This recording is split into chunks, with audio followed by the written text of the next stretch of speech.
Shalom à tous, Baruch Hashem, on a le zchut de reprendre le Sefer Brit Shalom, Ashrenu et Tov Chelkenu.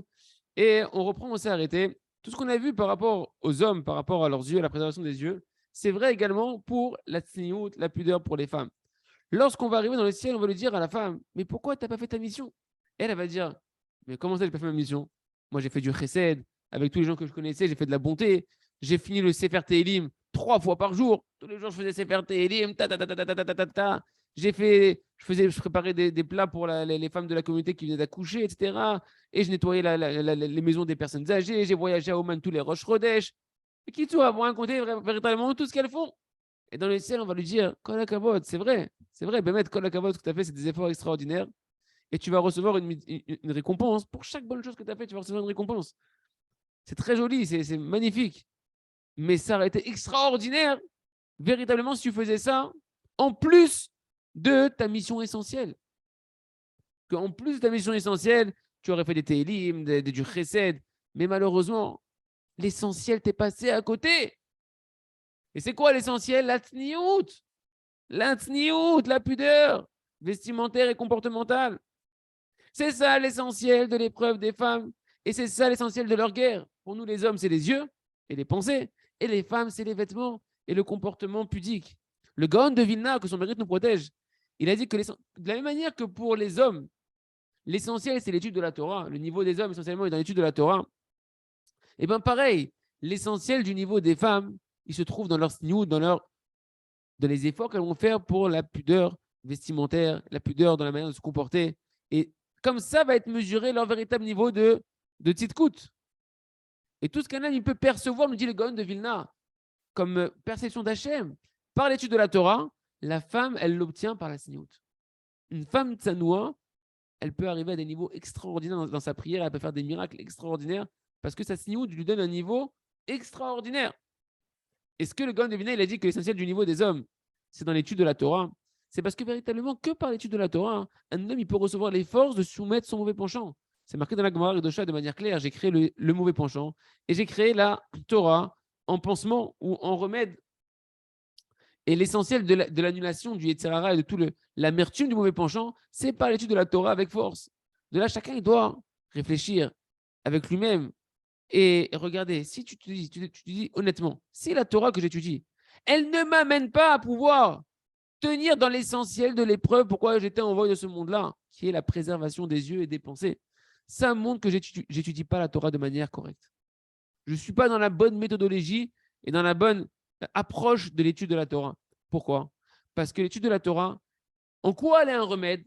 C'est qu'elle doit amener l'homme à l'humilité, à une bassesse d'esprit dans un bon sens du terme, pas un mépris de soi, mais un état d'esprit humble.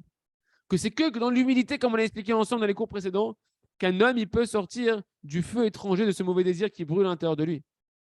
Mais si un homme étudie la Torah et que la Torah, elle le remplit encore plus d'orgueil, il se prend pour un tzaddik, le tzaddik de son quartier ou de sa maison, etc., et qu'il a plus d'orgueil qu'avant qu'il ait étudié, alors les amis, la même Torah qu'il est en train d'étudier, elle lui fait l'effet inverse et elle renforce le mauvais penchant et les mauvais désirs et les mauvaises pensées et l'impureté, etc., etc. Sur ça, on prie, quand on fait dans plusieurs endroits de la prière, en particulier le Shabbat, on dit Kadeshenu mitzvotecha. On demande à Kadosh Baruch que les mitzvot, elles nous sanctifient. C'est-à-dire quoi? Qu'on puisse recevoir de la Kedusha, des forces pour préserver nos yeux et nos pensées. À travers quoi? À travers les mitzvot que l'on fait, entre autres, l'étude de la Torah, que la Torah nous amène à la Kedusha. Et qu'est-ce que tu vas dire? Il y a une phrase de l'Omer qui nous dit que en étudiant de manière intéressée, on finira par étudier de manière désintéressée. Ça, c'est vrai. Mais c'est vrai uniquement pour celui qui sait, au moment où il étudie, qui cherche à pouvoir accomplir ce qu'il est en train d'étudier. Ok, il est embrouillé, mais il veut accomplir ce qu'il étudie. Or, le Rav, il nous dit, les amis, une des mitzvot de la Torah Gdosha, c'est l'Aïd Bodedut. L'Aïd Bodedut, comme il dit le Rambam dans ses Ilchot sur la prière, que l'essentiel de la prière, c'est l'Aïd Bodedut. L'essentiel de la mitzvah, de la Torah, de la prière, c'est parler à Hachem. C'est l'Aïd Bodedut. L'Aïd Bodedut, c'est juste parler à Hachem dans sa langue maternelle. Et celui qui étudie la Torah, il doit accomplir toutes les mitzvot, et parmi elles, l'Aïd Bodedut, de parler à Hachem. Comme c'est marqué dans le Mishnah Brura, le Chafetz Chaim, il ramène dans le Orach Chaim, dans le Siman Taf Kuf Ain Aleph, entre parenthèses, ce Siman-là, c'est l'année de la mort de Rabbi Nachman, Taf Kuf Ain Aleph. Et dans le Biur Halacha, celui qui va aller voir là-bas dans le Mishnah Bora, il ramène, c'est ce que le Chafetz Chaim a choisi de ramener. Et écoutez les mots qu'il ramène, qui sont en fait des écrits de la main du Harizal, rapportés par le Shla Kadosh, le Sefer Haredim, directement de la main du Harizal, et le Chafetz Chaim nous l'amène. Voilà le langage qui est marqué là-bas. Celui que son métier, c'est l'étude de la Torah, qu'il a consacré sa vie à la Torah, qui a de la conscience d'Hachem et de la crainte d'Hachem, il ne doit pas s'affaiblir et annuler son étude de la Torah. Là-bas, il parle de la question est-ce qu'on va jeûner quand on a fait des fautes pour réparer les fautes? Non, tu ne vas pas t'affaiblir en faisant des jeûnes et risquer d'annuler de l'étude de la Torah. Qu'est-ce qu'il va faire? Une fois par semaine, au moins un jour, il va s'éloigner des hommes et il va veiller boded.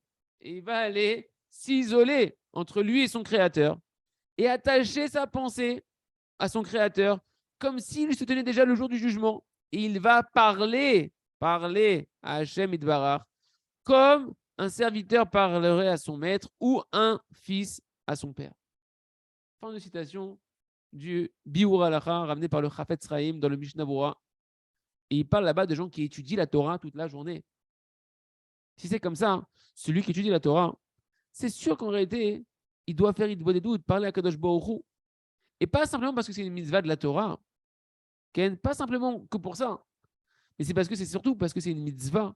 C'est la mitzvah qui permet à un homme d'accomplir toute la Torah.